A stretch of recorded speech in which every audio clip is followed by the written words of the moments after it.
For over 1,000 years, the Galactic Republic, with the aid of the Jedi Order, ruled over much of the galaxy. Led by a Senate and Chancellor, they strove to honor the values of democracy, liberty, and equality on all member worlds. Yet after so many years of relative peace and prosperity, corruption and greed came to haunt the government, with self-serving politicians manipulating the system for their own advantage. Disheartened by the Republic's inability to address their concerns, a number of planets joined together, forming the Confederacy of Independent Systems, led by Count Dooku, a former Jedi, now working to liberate those under Republic oppression. But in truth, Count Dooku had fallen to the dark side, taking the name Darth Tyrannus to become the apprentice of Darth Sidious, Dark Lord of the Sith Order. Sidious, who was posing as Chancellor Palpatine, leader of the Republic, orchestrated the separatist threat from behind the scenes in order to plunge the galaxy into war so he might assume dictatorial powers and ultimately destroy the Jedi and Republic. This then led to the Clone Wars, seeing a clone army fight for the government while battle droids represented the separatists. Between the years 22 and 19 BBY, fighting raged across the galaxy, and the Republic soon learned that the Geonosians under Archduke Poggle the Lesser were designing a massive superweapon for the separatists. A threat deemed so serious, they decided to start construction of their own superweapon, with the goal of completing their work before Count Dooku's project was realized. The idea for such technology traces its history back thousands of years to the age of the Old Republic, when the Sith Order constructed superweapons in various forms, unleashing massive devastation against their enemies, and were only stopped when the Jedi Order and their allies destroyed the massive machines. Having existed so far in the past, the schematics and details of how such weapons were created had largely been lost over time, making it exceedingly difficult to replicate the technology.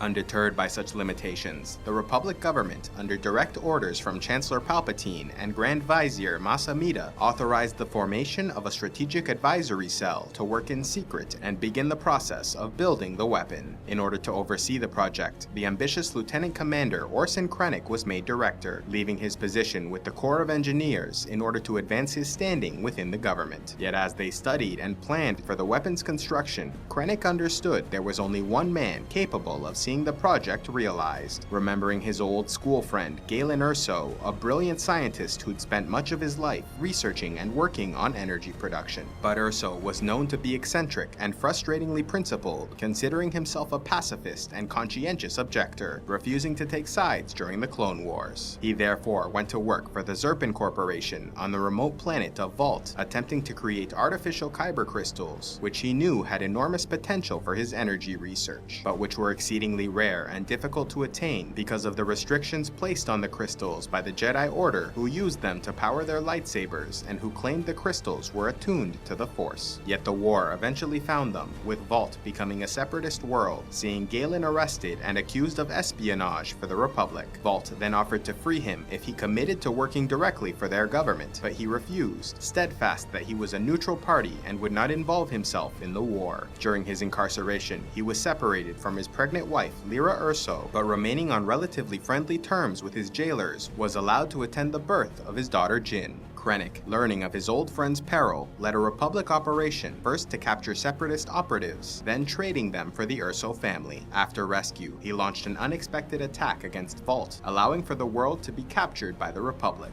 Knowing that Erso would never agree to join in the superweapon project if asked directly, Krennic began a long process of manipulation, pretending to protect and help the Ersos, while in the background working against them to limit their options and increase Galen's desperation for meaningful work. Meanwhile, Count Dooku's separatist ally, Poggle the Lesser of Geonosis, was released from Republic incarceration and returned to his homeworld after promising to use his planet's labor force to construct the Republic superweapon, now conceived as a moon-sized mobile battle station. But Poggle only feigned cooperation, soon using the violent nature and tendencies of his people to sabotage the construction, then orchestrating his escape, returning to Count Dooku and the separatist forces. This and many other setbacks greatly frustrated frustrated Krennic, but still he refused to pressure Galen, confident that in time the man would choose to work on the project of his own volition. And so, to speed that process along, he ensured no one was willing to hire Erso, and even made it difficult for him to leave Coruscant, arranging for a needless investigation into Galen's ties to Zerpan and the Separatists. Then, when the scientist was at his most vulnerable, Krennic arranged for a job opportunity far below his level of skill and genius. Working for Helical Hypercom, he built communication devices under a hard-headed and insecure boss who wanted none of Galen's help or suggestions for how to improve production. But soon, this opportunity was also taken away, as Galen and his family barely escaped a Separatist attack on his new home. What they didn't know, however, was that the war was finally reaching its end, with the sudden death of Count Dooku, fall of the Jedi Order, and emergence of the Galactic Empire under Emperor Palpatine. Although Galen's wife Lyra lamented the deaths of the Jedi, herself a follower of the Force religion, most simply moved on, eager for peace and willing to give the Empire a chance at stabilizing the galaxy. With the fighting ended, Krennic was now ready to present a new opportunity to his friend Galen, offering to put him in charge of a research facility on Coruscant with access to the best scientists and materials available, where he could work directly with kyber crystals, no longer restricted by the Jedi Order, to finally achieve his vision of cheap, renewable energy for everyone.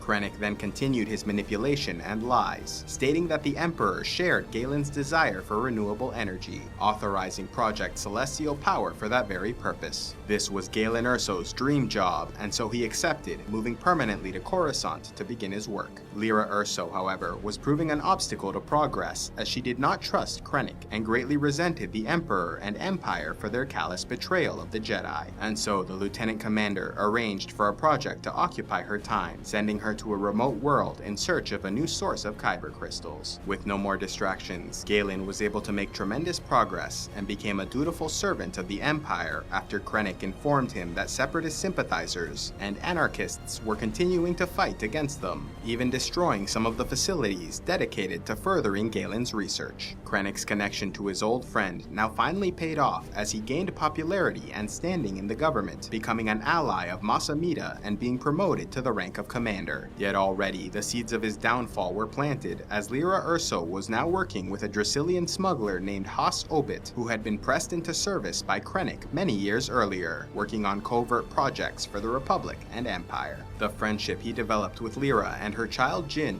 led him to turn against the Empire, knowing the truth about what horrors they committed in the shadows. As part of his turn against them, he took Lyra to see a number of planets which had been devastated by the Imperial machine, which mercilessly stripped these worlds of all natural resources, even violating the sanctity of Legacy World status, which supposedly protected many planets from such exploitation. And while his assets turned against him, Krennic also faced a powerful threat from within the Empire, as Moff Wilhuff Tarkin had become a bitter rival, seeing them engage in a political battle, each of them maneuvering to undermine the other. Tarkin, however, had no immediate plans to usurp Krennic's position, instead focusing on his pacification campaigns, biding his time and allowing for the many blunders and setbacks of Project Celestial Power to be blamed squarely on Krennic, using him as a scapegoat for any problems that might arise, and leaving his own reputation intact so he can move in and take command of the mobile battle station when it was closer to completion. Krennic, developing his own strategy for how to deal with Tarkin, arranged for Has Obit to smuggle weapons onto the world of Salient 2 in order for the Empire to accuse them of illegally obtaining armaments so they could invade and take control of the planet. Has had done this kind of work for the Empire before, but after spending time with Lyra Erso, no longer felt he could be part of such atrocities. Yet Krennic was aware of the man's wavering dedication and knew that he would not go through with the plan.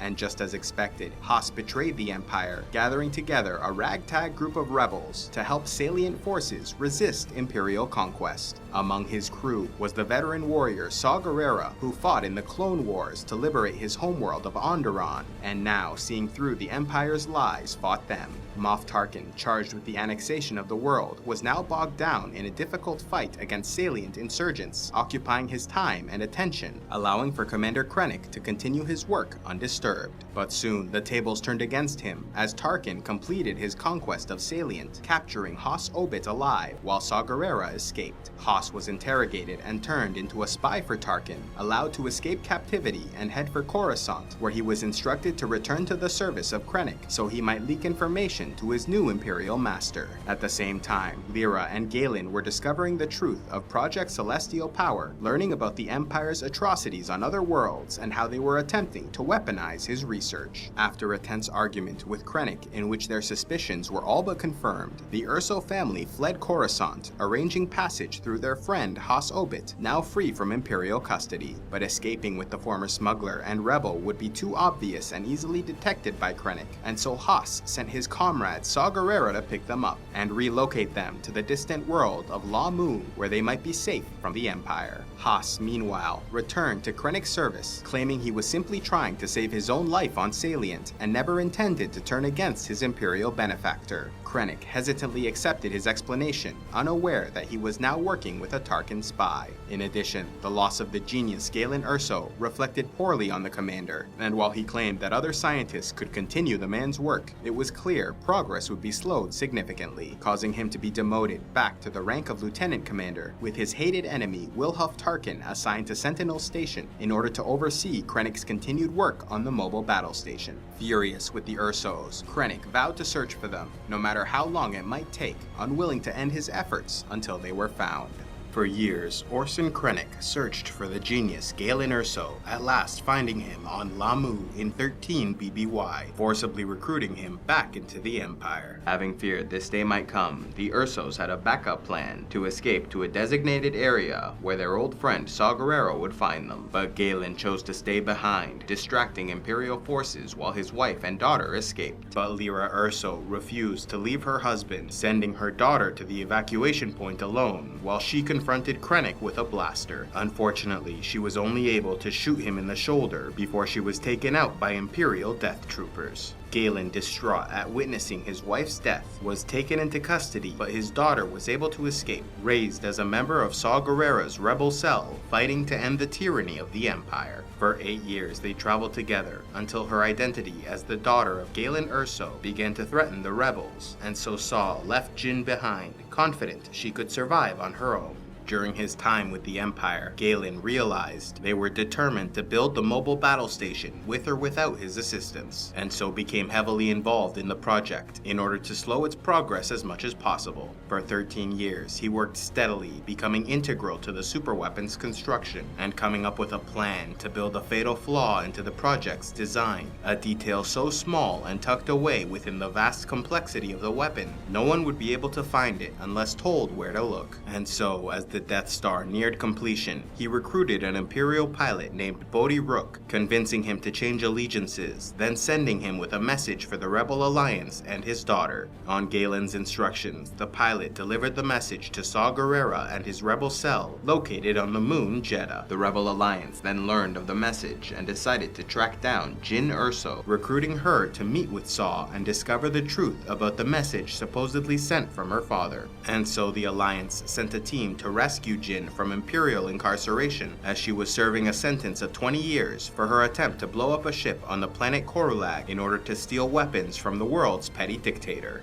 Once freed, she traveled with the rebel officer Cassian Andor and his K2SO droid to Jedha, meeting a Force-sensitive warrior monk named Chirrut Emwe and an assassin named Baze Malbus, who brought them to Saw. Watching the hologram, Jyn learned that Galen had built a vulnerability in the Death Star's reactor, and that the structural plans could be found at an Imperial high-security databank on the planet Scarif. Unfortunately, the Empire had also made their way to Jedha, where Orson Krennic sought to demonstrate the Death Star's potential power to Wilhuff Tarkin, his hated rival and superior officer. The ancient moon had a long history of association with the Jedi and Force, home to a number of Force religions like the Disciples and Guardians of the Wills. Yet with the Empire occupying Jedha, its main city, Jedha, became an active center of rebel activity, and with Saw Gerrera involved, was an ever-increasing threat. And so Krennic ordered the Death Star to fire upon the city, destroying everything in the area. Tarkin, pleased with the weapon's performance, performance, decided it was at last time for him to assume command of the superweapon, robbing Krennic of the fruit of his labors. Krennic, desperate to regain his position, reached out to Darth Vader, hoping he might speak on his behalf to the Emperor, but was sorely mistaken, with Vader angered by his request, force-choking Krennic into submission. Upon the moon of Jedha, Jyn and her people were able to escape unharmed, but Saw Gerrera stayed behind, dying with the city. The Rebel Alliance then ordered Jyn and her team to track Galen Erso down, traveling to the planet of Edu, supposedly to extract him into Rebel custody. But in truth, Cassian Andor was ordered to execute the man, hoping to stop him from completing his work on the Death Star. Yet Andor proved unable to pull the trigger, and with no word from the team, the Rebel Alliance feared the mission failed and so sent a strike team to bomb the area. Galen was killed in the fighting, but Jyn was able to find and speak to him one last time as he lay dying. They then fled the planet and returned to the Rebel base on Yavin 4, where Jyn proposed a plan to travel to Scarif and steal the Death Star plans. But with her father's hologram destroyed on Jedha and no way to verify her story, she was met with skepticism and disbelief, with the Council unwilling to commit their resources to the mission. Jyn, refusing to accept their decision, met with Cassian Andor and other willing rebels, who then took a ship without authorization and identified themselves as Rogue One before leaving for Scarif. Most of the team was sent to distract stormtroopers with a firefight, while Jyn, Cassian, and K2SO made their way into the Imperial facility. However, Orson Krennic's Imperial forces were already present, as he suspected the information on Edu might be at risk, and so now found himself in the middle of an attack, adding his own forces to the fight. And while the Empire might have then wiped out the small group of attackers, they were soon joined by the Rebel fleet, which came to the aid of the Rogue One mission. Within the facility, K2SO sacrificed himself so the others might find the schematics, while Cassian Andor also stayed behind, giving Jyn the chance to transmit the plans to the rebellion. Although Krennic attempted to stop her, he was shot down by Cassian Andor, who re-emerged just in time.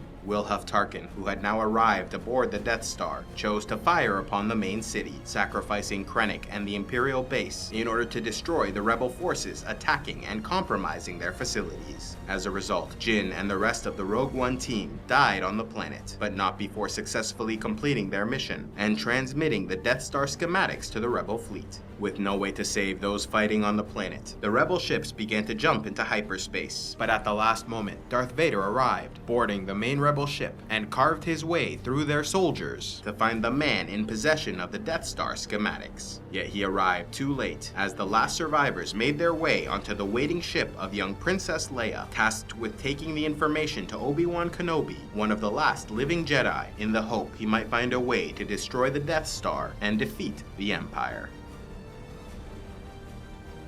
A special thanks to all those who contribute to CivilizationEx, like Isle Shadowcat, Jampo the Mad, and Grandmaster Pupper. If you would like to help CivilizationEx, click on the Patreon link, and please be sure to like and subscribe, and click on the links to see more.